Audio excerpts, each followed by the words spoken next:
You should know the drill. Choose your spaceship and blow things up in space. In Soldner X2 final prototype for the PlayStation Vita. A wonderful horizontal scrolling spaceship shooter from Eastasia Soft and SideQuest.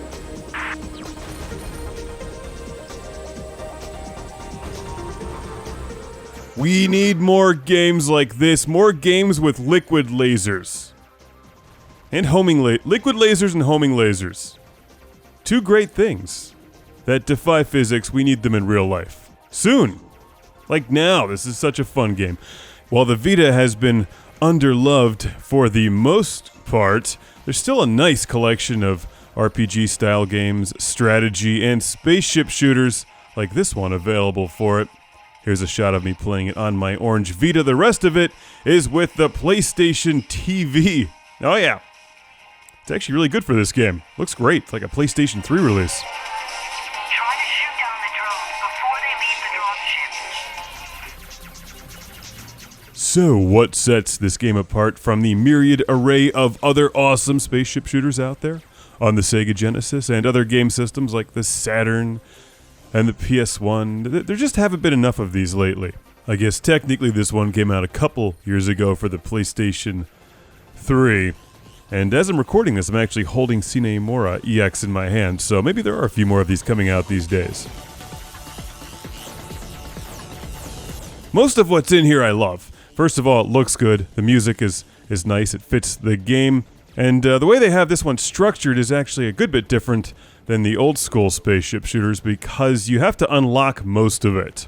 And I like that and don't like that at the same time. I think it provides some additional challenge, but also I just want to play through the whole game. And I can't because I have to find all of these hidden things.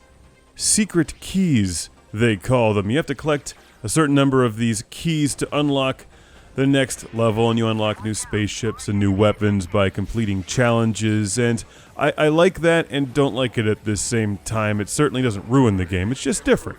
It's more of a modern philosophy since you're not playing this game with quarters in the arcades. You level up and collect a bunch of stuff and then play challenges, and when you complete a challenge, new challenges open, and some of the challenges are really tough. In fact, I failed one during this recording session trying to unlock one of the new spaceships. I'll get it next time, don't worry.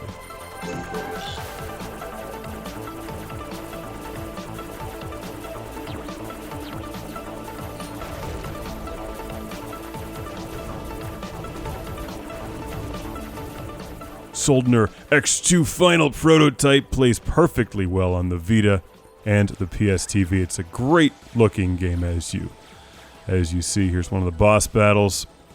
The boss battles can be tricky.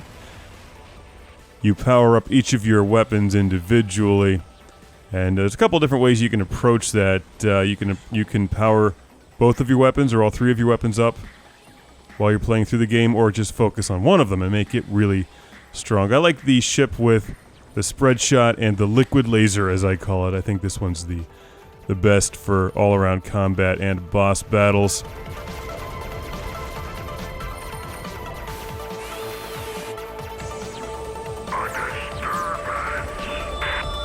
So if you pay attention to the top right of the screen, there's a ranking. Okay? C, B, now it's on B. I'm fighting this creepy-ass mummy robot face thing, which makes weird noises. The ranking somehow affects your score. I'm not entirely sure how this works. This game is a bit more complicated than it first appears. You get a higher score if you can keep your ranking up. And your ranking goes down when you crash into enemies, which I do frequently.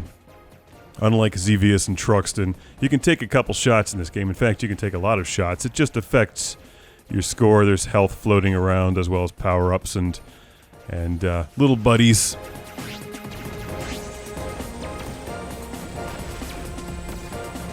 This level looks really nice. Your health is on the top left, as well as the weapon power.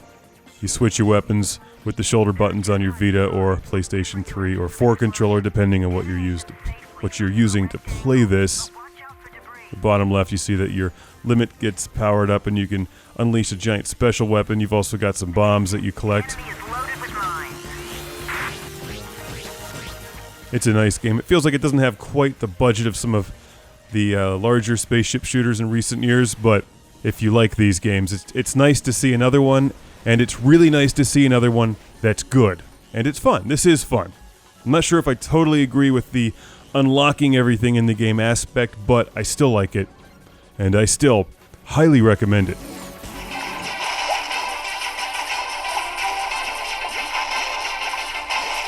And I have a huge classic game room shout out and thank you going to Joel from Alberta, Canada.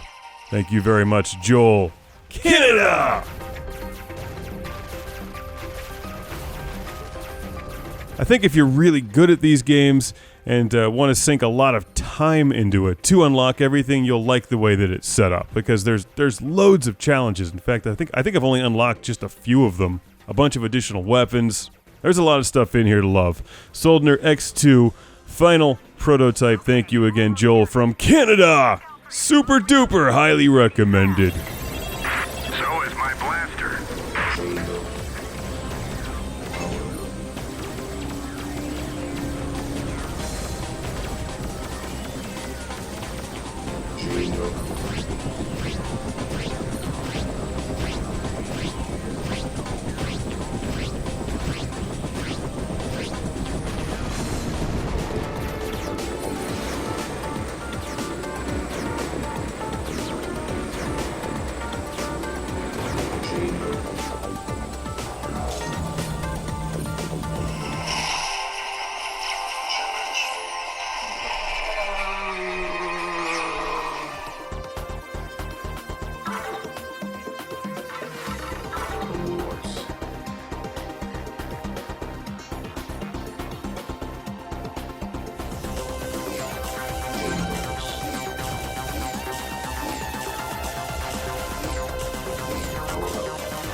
Classic Game Room has been brought to you by the ultra-massive video game console guide, 230 pages of video games on Amazon.com, Retro Megatrex, and how to make a video game review show that doesn't suck.